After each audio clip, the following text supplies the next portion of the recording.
Bonjour tout le monde, mon nom est Robert Gauthier et puis bienvenue au réseau qui s'appelle Lumière sur la prophétie biblique. J'aurais aimé vous faire une vidéo plus tôt, mais j'ai eu des problèmes techniques. Euh, je vous recommande un site qui s'appelle lueur.org, O-R-G, lueur.org. C'est là que je prends tous mes versets bibliques, vous allez voir, c'est là que je les prends.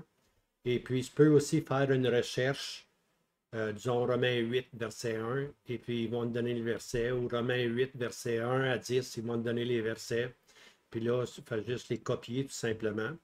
C'est comme ça ce travail. Alors, l'organisation a été, ils ont eu des problèmes, et puis c'est gratuit en passant, mais je pense qu'ils méritent un peu notre soutien. Beaucoup d'ordinateurs s'étaient mis dessus peut-être pour nuire au site, mais pour moi, c'est un site précieux. Alors, je vous encourage, simplement, c'est gratuit à le prendre. Et puis peut-être vous autres même faire des présentations puis répandre la parole. OK? Alors, maintenant on commence. On est rendu dans Zacharie, le chapitre 8. Zacharie, chapitre 8. Et puis on va y aller immédiatement. Un instant. Je vais aller comme ça ici. OK, on a terminé la semaine passée avec ils avaient rendu désolé le pays désirable. On a vu que la parole vint à Zacharie, puis euh, quatre fois, on va le voir. Deux fois, c'est un peu décourageant. Les deux premières étaient un peu décourageants, les reproches que Dieu leur faisait, mais maintenant, ce qui va suivre aujourd'hui, dans le chapitre 8, là, ça devient plus intéressant, c'est des encouragements. OK?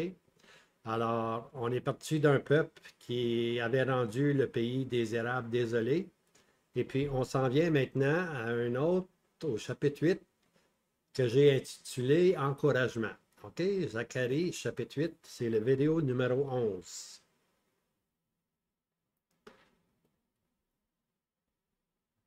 OK, maintenant, on s'en vient ici. Et la parole de l'Éternel des armées vint à moi. Oui, tout à l'heure, je vous ai dit qu'il y en avait quatre vint à moi. Alors, ça, c'est la troisième, côté de bénédiction maintenant. OK? Et la parole de l'Éternel vint à moi, disant, Ainsi dit l'Éternel des armées. Ça, on voit ça 50 fois, l'Éternel des armées. Hein? J'ai compté, moi, 50. Je peux en avoir 49, là, mais c'est pas grave. L'Éternel des armées, l'Éternel Tout-Puissant, celui qui est en contrôle. Hein? Je suis jaloux pour Sion d'une grande jalousie, et je suis jaloux pour elle d'une grande fureur. Alors, quand l'Éternel dit qu'il est jaloux, ça veut simplement dire qu'il aime Sion. Il aime d'un grand amour, il aime Sion. OK? Mais à cause elle était désobéissante, il a dû la châtier avec fureur. Il l'a envoyée pour 70 ans en captivité à Babylone. Ainsi dit l'Éternel, je suis revenu à Sion. Ça c'est encourageant là. Je suis revenu à Sion et j'habiterai au milieu de Jérusalem. OK? On se rappelle un résidu est revenu, puis l'Éternel était avec eux maintenant, puis là l'Éternel dit qu'il va habiter au milieu de Jérusalem. Le temple va être bâti. Et Jérusalem sera appelée la ville de vérité, la montagne de l'Éternel des armées, la montagne sainte. Maintenant, je veux juste m'arrêter ici, là. J'habiterai au milieu de Jérusalem. On voit ça souvent dans les promesses de Dieu, que Dieu promet d'habiter avec son peuple, après l'avoir délaissé pour un temps. Ben, la parole appelle ça plusieurs jours, là, mais c'est des mille ans. Après l'avoir, alors l'Éternel va de nouveau habiter avec son peuple. Alors ça, c'est à venir. Alors chaque fois qu'on voit l'expression que l'Éternel habite au milieu de son peuple, on voit que le peuple habite en sécurité. OK, ça c'est important. Vous allez voir quand vous lisez Zacharie, Jérémie, Isaïe, vous voyez à l'occasion que le peuple habite en sécurité, et puis c'est à ce moment-là que l'Éternel est venu. Ça veut simplement dire que la gloire est revenue. Le seul temps qu'Israël va habiter en sécurité, c'est pas maintenant. C'est impossible. Le seul temps qu'Israël va habiter en sécurité, on le voit dans Ézéchiel 38 et 39, on voit que l'Éternel est revenu, et puis Jérusalem maintenant n'a plus de barrières, n'a plus de clôture, ils habitent en sécurité. Alors, qu'est-ce qui est arrivé pour que l'Éternel soit de retour et qu'il habite et que le peuple habite à Jérusalem en sécurité sans avoir peur d'aucun ennemi? Pourquoi? La gloire est revenue. C'est leur seule protection. Bien, ce qui est arrivé, c'est que le Seigneur Jésus a mis les pieds sur la montagne des Oliviers et puis il a détruit ce qu'on appelle le roi du Nord. Okay? Il l'a détruit complètement. Puis là, le peuple, dans cette période-là, le peuple est restauré. Ceci se passe, bien aimé, après les 1260 jours. Daniel nous parle de 1280 jours, 30 jours d'extra, puis il ajoute un autre 45 jours, 1335 jours. Alors, quand le Seigneur a mis les pieds sur la montagne des Oliviers, c'est 1261 jours, pour ainsi dire. Okay? C'est l'Éternel qui délivre maintenant, qui va délivrer Jérusalem du roi du Nord. Alors, il y a 30 jours, il y a une période de 30 jours qui va s'établir, là, puis l'Éternel va être avec son peuple. Dans cette période-là, le peuple va se convertir. C'est à ce moment-là, durant ces 30 jours-là, que le peuple maintenant se convertit. Okay? Ça peut être directement au commencement, ça peut être juste avant que le Seigneur mette les pieds sur la montagne des Oliviers, mais on est dans le bon timing, pour ainsi dire. Le peuple se convertit. Maintenant, il reste encore 45 jours. OK? Ceci va donner l'occasion aux 10 tribus, parce que la bénédiction, c'est pour les 2 puis les 10, les 12 tribus. Ils vont revenir en masse. OK? Il va y en avoir du monde qui vont revenir des 10 tribus. L'Éternel va les siffler, pour ainsi dire, hein? Puis ils vont revenir. Et puis là, ils vont habiter à Jérusalem. Il va y avoir beaucoup de monde là. Mais voilà qu'un ennemi va, lorsqu'ils habitent en sécurité, un ennemi du fond du Nord, pas le Nord. Le Nord, c'est le roi du Nord. C'est la Syrie. Quiconque va contrôler le nord d'Israël, la Turquie, la Syrie, celui qui va contrôler va devenir le roi du Nord. OK? Mais le roi du Nord, on lit dans Daniel 8 qu'il est fort, mais non pas de sa puissance. Il est soutenu par quelqu'un de plus fort que lui. Ça, c'est le fond du Nord. OK? Le fond du Nord, c'est la Russie qui soutient le roi du Nord. On voit ça aujourd'hui que la Russie s'infile partout, donne des armes, donne l'expertise, etc. Dans l'arrière-plan, il faut réaliser que c'est la Russie qui est derrière. C'est la Russie qui est derrière. Alors, à ce moment-là, ce qu'on appelle la Russie, le fond du Nord, va penser prendre simplement, facilement Jérusalem, parce que c'est une ville qui n'est pas habitée, mais il va trouver sa fin sur les montagnes de Jérusalem, pour ainsi dire. Hein? Et puis l'Éternel, maintenant, va rétablir ce qu'on appelle le règne millénaire. Hein? Et l'Éternel va habiter. Elle va habiter avec son peuple, là, puis il va introduire le règne millénaire. OK, j'habiterai au milieu de Jérusalem. C'est important à saisir. Lorsqu'on voit que l'Éternel habite au milieu du peuple et puis la ville est en sécurité, essayez de réaliser que si elle est en sécurité, il y a une seule et unique raison. Le Messie est là, la gloire est revenue, puis le peuple va être restauré complètement. Alors, OK, on a pris... OK, ici, on voit trois choses. La ville de vérité, la montagne de l'Éternel des armées, et puis la montagne sainte. Hein? Quel beau résumé. Trois termes pour parler de Sion. Parler de Sion, en bien. Hein? OK, on s'en va maintenant. Ainsi dit l'Éternel des armées, il y aura encore des vieillards et des femmes âgées, assis dans les rues de Jérusalem, chacun son bâton à sa main, à cause du nombre de leurs jours.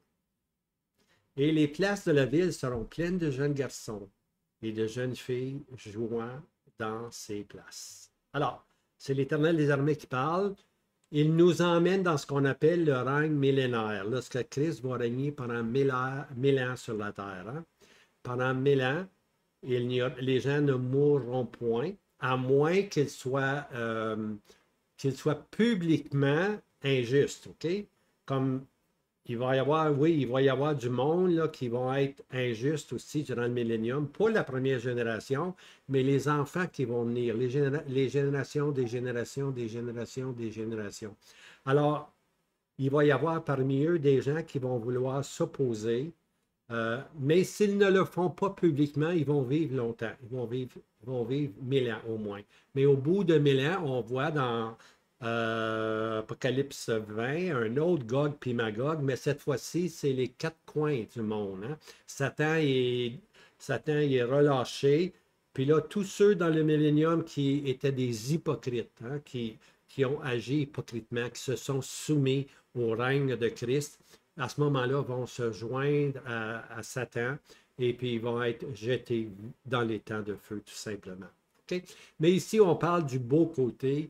Il y aura des vieillards et des femmes âgées. C'est sûr, on va vivre pendant 1000 ans. On va vivre pendant 1000 ans. OK? Alors, comme je disais, chaque matin, l'Éternel va venir puis il va régler.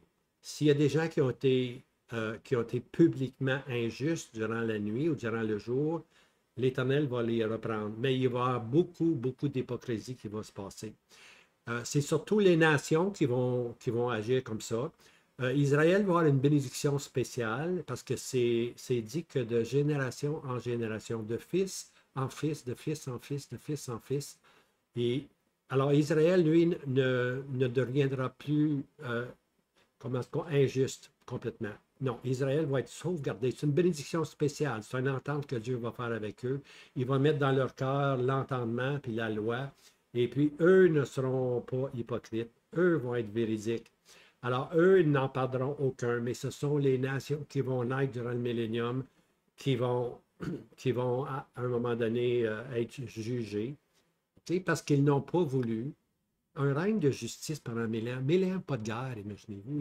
Les gens ont 1000 ans. Les gens, si tu rentres là à 100 ans, ou si tu rentres là à 90 ans, ou à 75 ans, bien, tu vas avoir 1075. Après ça, c'est l'état éternel que Dieu va installer, l'état éternel. Alors, il y aura des vieillards. Il va y en avoir beaucoup de vieillards parce qu'il n'y a pas de mort. Imaginez-vous, là, des générations, 30, 40 générations, là, il n'y a pas de mort. On vit ici, aujourd'hui, on vit 3 fois 20 plus 10, 70 ans, qui est l'âge que Dieu a donné maintenant à l'homme, tu vois.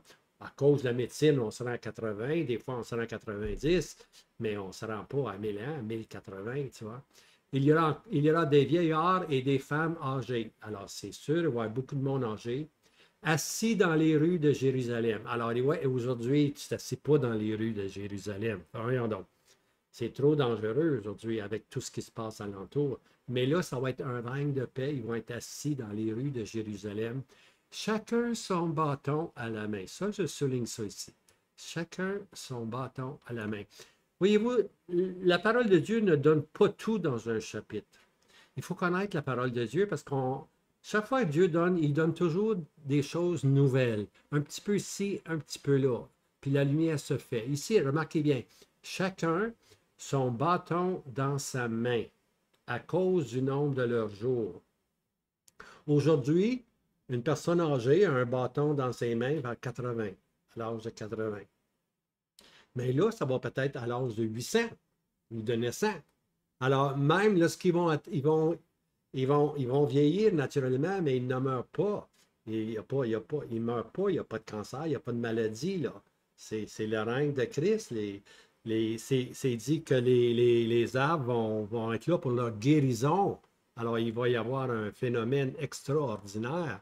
Alors, chacun son bâton à la main. Donc, ils ont vieilli, ils ont leur bâton dans leurs mains à cause du nombre de leurs jours. OK? Mais ça, c'est parce qu'ils sont rendus, comme je disais, à 800, 850 ans. OK? Et la place de la ville sera remplie et les places de la ville seront pleines de jeunes garçons et de jeunes filles jouant dans ces places. Là, aujourd'hui, on va dans les centres d'achat, ce qu'on appelle les malls, et puis il y a très, très, très peu d'enfants. On voit très peu d'enfants. Hein? On voit très peu de femmes enceintes aujourd'hui. On voit très peu d'enfants. Mais dans ce moment-là, il va y avoir beaucoup de jeunes garçons et de jeunes filles. Pendant 1000 ans, imaginez-vous, pendant 1000 ans, on va pouvoir se reproduire pendant 1000 ans. Alors, il va y en avoir beaucoup de jeunes garçons. Puis, qu'est-ce qu'ils vont faire? Ils vont jouer où? Dans les places publiques. Tout est en sécurité. Tout est en sécurité. C'est un jour extraordinaire, mais c'est un jour qui est réservé à qui? Qui est réservé au peuple terrestre, à Israël et aux nations qui vont se convertir. OK? Alors, cette scène millénaire, c'est pas pour l'Église. L'Église, elle est enlevée. L'Église va aller dans la présence du Seigneur Jésus. Et puis la grande tribulation va venir. Puis le Seigneur va mettre les pieds sur la montagne des Oliviers. Puis le Seigneur euh, va détruire Gog puis Magog, qui est la Russie. Et puis il va installer ce qu'on appelle le règne millénaire pendant 1000 ans. Puis pendant 1000 ans, il va y avoir des vieillards, il va y avoir beaucoup d'enfants. OK? Alors, c'est ça qui est. Mais ça, c'est pour le peuple terrestre et les nations. Nous, on est. Je vais vous préparer une place. On est avec le Seigneur Jésus. Le Seigneur est au ciel. Notre espérance, ce n'est pas de vivre sur la terre. Si on pense de vivre sur la terre, ben, on ne pense pas bien haut. Hein? Notre espérance, nous, c'est d'être avec Christ, d'être comme Christ, d'être avec Christ. Hein? L'épouse de Christ. Pas les amis sur la terre, on est l'épouse de Christ. Okay? Alors, on continue. Verset 6, ainsi dit l'Éternel des armées, si c'est une chose difficile aux yeux du reste de ce peuple, c'est-à-dire le résidu, en ces jours-là, sera-t-il difficile aussi à mes yeux? En ces jours-là. Ça, c'est le jour où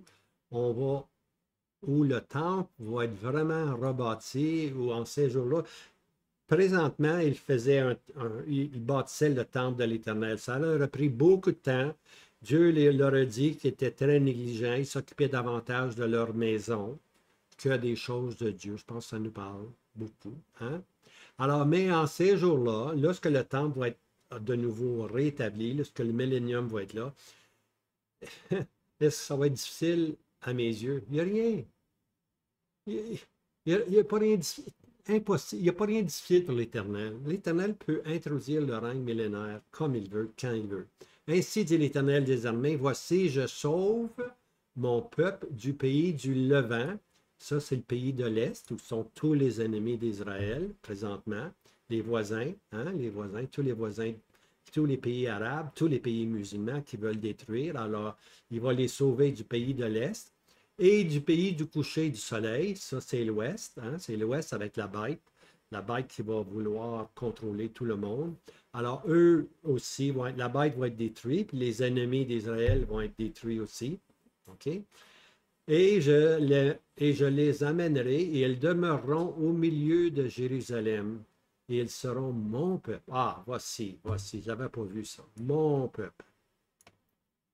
Hein? Amis, mon peuple, c'est-à-dire, ils ne sont plus l'O-ami. L'O-ami veut dire pas mon peuple. L'Orukama veut dire je vais vous disperser. Hein?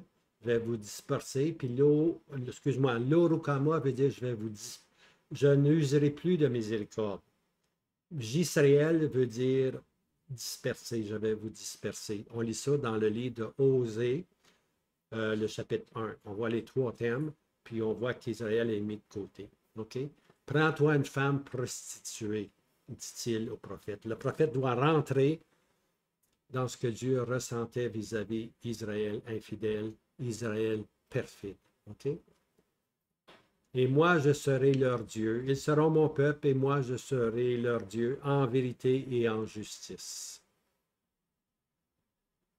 Ainsi dit l'Éternel des armées, que vos mains soient fortes, ô vous qui entendez en ces jours-là ces paroles de la bouche des prophètes. Donc, il s'adresse maintenant aux résidus, aux 50 000 qui sont revenus sous l'édit de Cyrus, qui sont revenus, qui ont été un peu lents à bâtir la maison de l'Éternel. Maintenant, il leur dit, vous qui entendez les paroles des prophètes. On se rappelle que Dieu avait suscité Zacharie, puis il avait aussi suscité, avant Zacharie, c'est qui? Agé. Non, pas Agé. Oui, Agé puis Zacharie, les deux prophètes avaient été suscités. OK?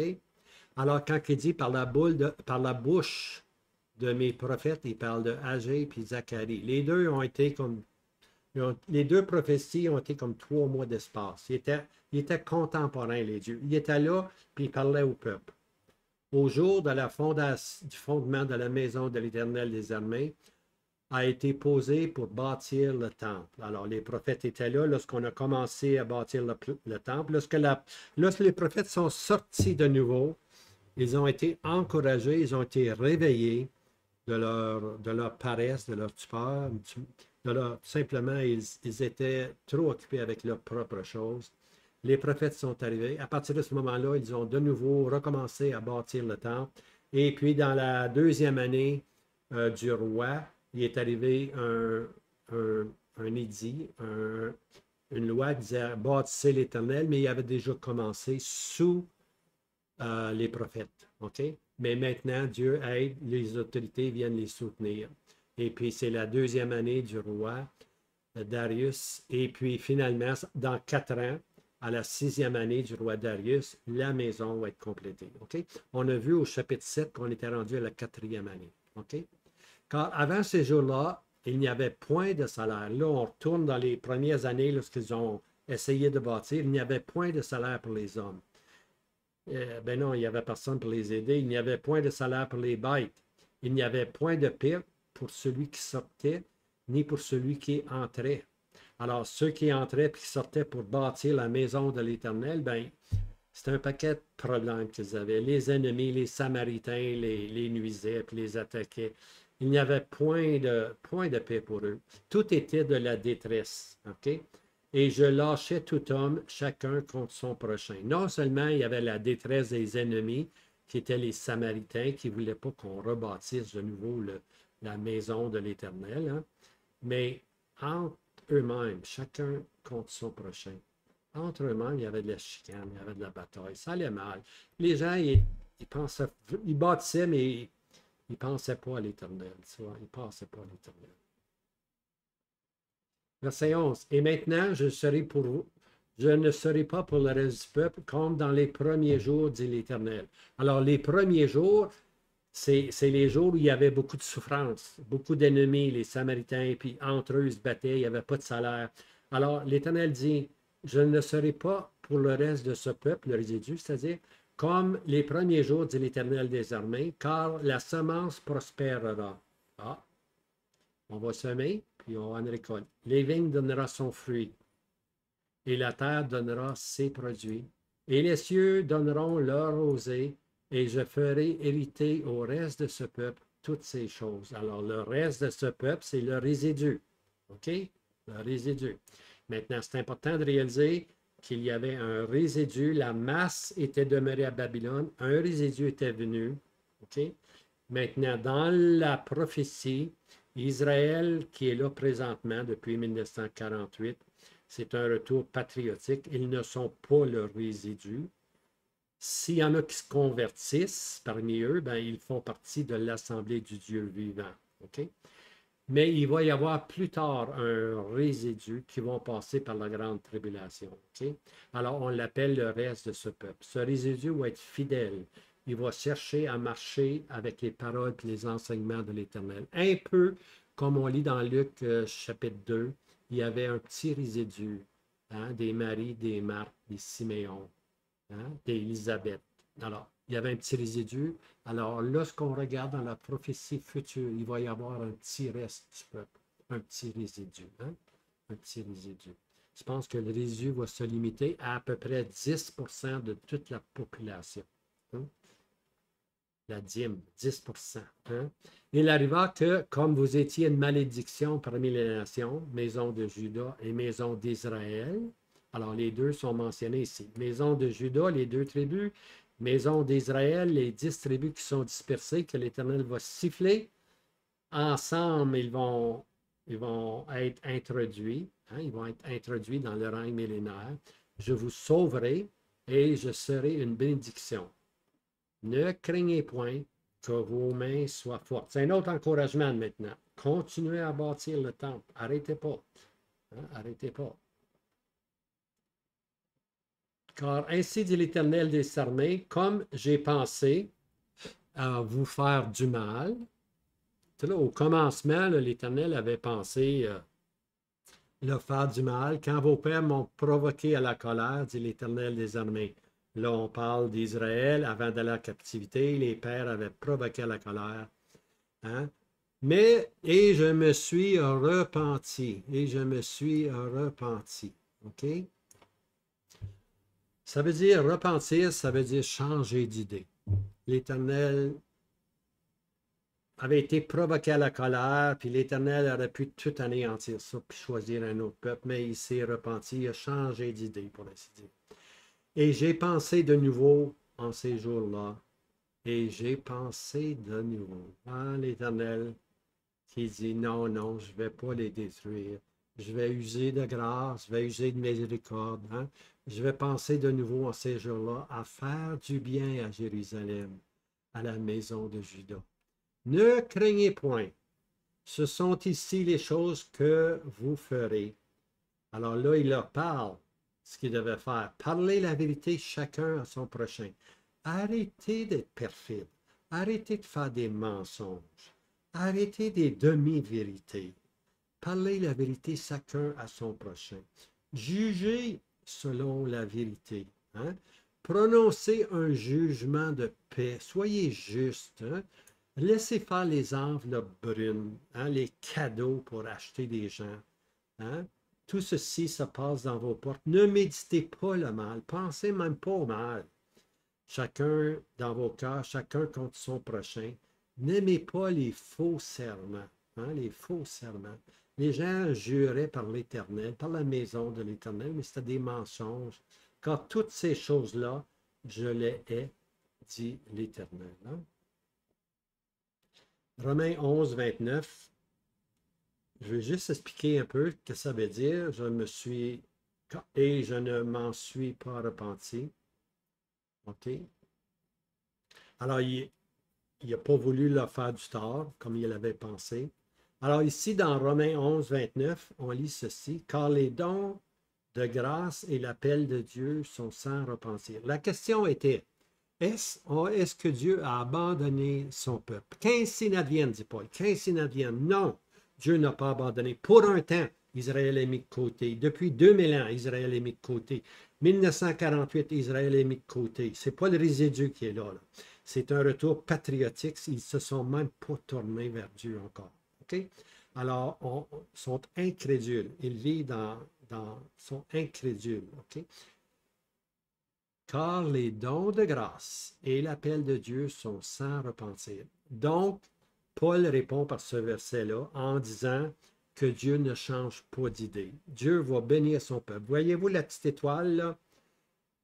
Le mot repentir, selon la version Darby, veut dire irrévocable, qui ne peut pas changer. Alors, les dons de grâce et l'appel de Dieu sont sans repentir. Oui, Israël va être restauré, mais ce n'est pas toute la nation qu'on voit là. C'est une nation présentement perfide, okay? Une nation qui ne s'est pas encore tournée vers le crucifié. Alors, cessez de prier pour une nation qui a rejeté, qui sont appelés les ennemis de Dieu. Okay?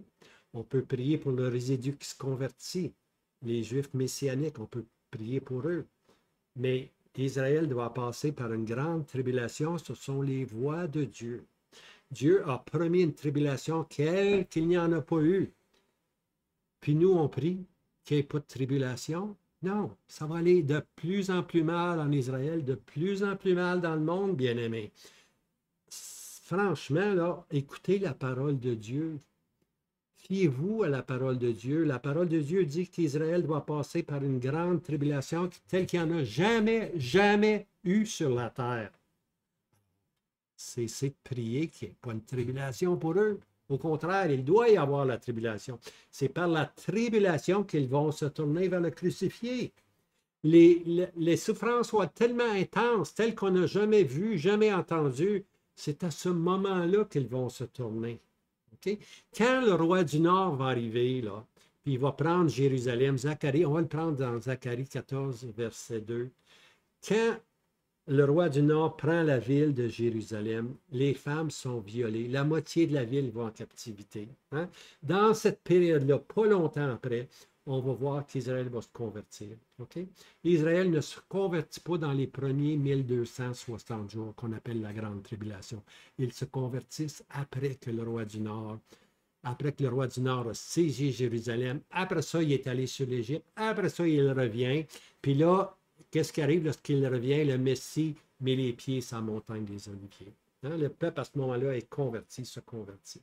Alors, l'appel de Dieu est sans repentir. Elle est irrévocable. Donc, Israël est mis de côté, oui, pour un temps, mais, c'est-à-dire, je l'explique de même, moi, dans le gouvernement de Dieu, OK? Dans le gouvernement de Dieu, Israël est mis de côté. Dans les conseils éternels de Dieu, Israël va être de nouveau rétablie. Elle va être à la tête. Elle est présentement à la queue. Alors, il faut comprendre ça demain. Voilà. Et l'Éternel, et la parole de l'Éternel vint des armées, vint à moi. Là, c'est la quatrième fois, vint à moi, disant: Ainsi dit l'Éternel des armées, le jeûne du 4e mois et le jeûne du 5e mois et le jeûne du 7e et le jeûne du 10e mois seront pour la maison de Juda l'allégresse et la joie, d'heureuses assemblées. Aimez donc la vérité. Oups, excusez-moi.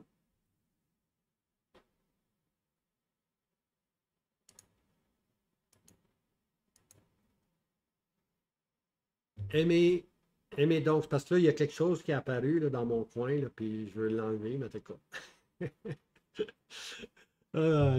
OK, on revient. OK, la parole de l'Éternel des armées vint à moi disant: Ainsi dit l'Éternel des armées, le jeûne du 4e mois, le jeûne du 5e mois, le jeûne du 7e mois, le jeûne du 10e mois seront pour la maison de Juda allégresse et joie, d'heureuses assemblées. On se rappelle la semaine passée, on a parlé de ces jeûnes-là, on les a expliqués. Le plus important était, je pense, le 5e, qui était je pense que c'était le 5e, où Jérusalem finalement a brûlé, tu vois. Et puis, mais on voyait que c'était des jeûnes qu'eux avaient, pas l'Éternel qui leur avait demandé de faire des jeûnes, au contraire, il leur avait rien demandé, mais c'est eux qui ils faisaient des jeûnes, mais c'était faux, leur jeûne était faux, ils mangeaient puis ils buvaient, puis ils jeûnaient pour eux-mêmes, l'Éternel a dit, hein? Mais ainsi dit l'Éternel des armées, maintenant se rendu ici, encore une fois, il viendra des peuples et des habitants de beaucoup de villes, et les habitants de l'une iront à l'autre, disant: Allons implorer l'Éternel et rechercher l'Éternel des armées. Alors là, Jérusalem va être bâtie, beaucoup de villes, hein, toute la Judée va être rebâtie, il va y avoir des villes, beaucoup de villes. Les habitants vont être là nombreux, puis ils vont se dire l'un à l'autre: Allons, montons, implorons, montons à la montagne de l'Éternel, recherchons l'Éternel des armées. Alors, ils vont se diriger vers le temple, tout simplement.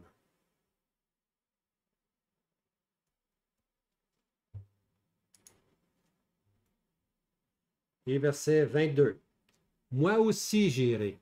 Okay? Alors, c'est les villes qui disent: Moi aussi j'irai, là. Maintenant, écoutez bien le verset 22. Et beaucoup de peuples. OK. Ah, voilà. Et beaucoup de peuples et des nations puissantes iront pour chercher l'Éternel des armées à Jérusalem pour implorer l'Éternel. Alors, il n'y a pas juste Israël qui va être converti. Beaucoup de peuples et beaucoup de nations puissantes. Quand on parle beaucoup de peuples, beaucoup de nations puissantes, on parle des résidus. On se rappelle que les Juifs, après l'enlèvement, vont sortir avec l'Évangile, pas l'Évangile de la grâce. Crois au Seigneur Jésus, tu seras sauvé. Ils vont sortir avec l'Évangile du royaume. Le roi revient. Le roi, Jésus, vient établir son royaume sur la terre. Alors, convertissez-vous, puis recevez-le comme roi. Alors, beaucoup de peuples, des résidus de beaucoup de peuples, puis des résidus des nations puissantes vont venir et rechercher l'Éternel des armées, puis ils vont implorer l'Éternel. Beaucoup de villes viendront, hein? Ainsi dit l'Éternel des armées, en ces jours-là. Ah, ça, j'aime beaucoup l'expression. Ça, là, vous allez voir souvent cette expression-là. En ces jours-là. C'est une projection future prophétique lorsque finalement Israël va être dans sa terre, qui va être restauré, qui vont se convertir, puis vont reconnaître le Messie comme étant le crucifié. Quelles sont ces marques à tes mains? Hein? Alors là, ils vont être de nouveau amis, mon peuple. En ces jours-là, 10 hommes de toutes les langues des nations saisiront, oui, saisiront le pan de la robe, hein, le bas de la robe d'un juif, le pan de la robe d'un juif. Alors, 10 hommes, c'est une quantité là, de toute langue, de toute nation, qui vont venir. C'est des représentants de chaque langue, de chaque nation. On dit 10, ils peuvent être 20, là, mais c'est pas 1 million de personnes qui vont venir, là, mais des représentants vont venir. Puis ceux qui ne viendront pas faire une représentation auprès de l'Éternel, à ce moment-là, ces gens-là, il va avoir, sur leur terre, il va y avoir de la famine. Hein? Il va y avoir de la famine. Alors, tu peux être sûr que les gens vont envoyer leurs représentants, puis ils vont dire, prends l'avion, première classe, vas-y, ça presse. Hein? Alors, il faut qu'ils soient représentés. Alors, qu'est-ce que ces 10-là vont faire de chaque nation? Ils vont vouloir toucher le pan de la robe d'un juif. Pour toucher le pan de la robe d'un juif, là, faut que tu te penches. Faut que tu te penches. Et puis, plus tu es grand, plus c'est difficile. Hein? Si tu es petit, c'est moins dur. Mais les nations puissantes, les grandes nations, là, les grands de ce peuple, les nations puissantes, ils vont être grands. Les nations vont être grandes, ils vont se pencher pour toucher le pan de la robe d'un juif. Imaginez-vous la restauration. Israël va être à la tête, ils ne seront plus à la queue. Ils ne seront plus un proverbe négatif. Ils vont être un sujet de louange puis de gloire parce que tout va être géré par Israël. Toute la terre va être passée par Jérusalem. Le centre diplomatique ou le centre géographique, c'est Jérusalem, mais il va aussi être le centre du monde. Tout va être géré par Jérusalem. Hein? Alors, les nations vont venir, ils vont toucher le pan de la robe d'un juif. Et nous irons vers vous, disent-ils, et nous avons ouï dire que Dieu est avec vous. Ah, quelle belle fille. Quelle belle fin, hein? Dieu est avec vous. Ils vont confesser que Dieu est avec vous. Aujourd'hui, Israël, c'est la risée du monde. Dieu est avec eux. Regarde ça, ce qui passe à travers. Regarde les tribulations qu'ils ont. Regarde ça, les ennemis. Dieu est avec eux. Non, Dieu n'est pas avec eux. Mais non, Dieu n'est pas avec eux présentement, c'est vrai. Dieu sommeille, pour ainsi dire. Je me tiens loin, dit l'Éternel. Hein? Je me tiendrai. Et puis, ben, je vais vous lire le verset, là, c'est dans Ésaïe 17. Ésaïe 17. Je vais vous lire. Car ainsi dit l'Éternel. Hein? Alors, il a dit au chapitre 17, tu as oublié le Dieu de son salut et tu n'étais pas souvenu du rocher du lieu fort. Okay? Ça, c'est 17, verset 10. Puis le 18 verset 4. Car ainsi m'a dit l'Éternel, je resterai tranquille et je regarderai de ma demeure comme une chaleur sereine sur la verdure. Hein? Puis là, c'est marqué qu'il va couper les serpes, puis il va retrancher les serments, puis ils vont être livrés aux oiseaux de près. Bien, ça, bien aimé, aux oiseaux de près, c'est la grande tribulation lorsqu'ils vont attaquer Israël. Mais présentement, l'Éternel dit, je resterai tranquille.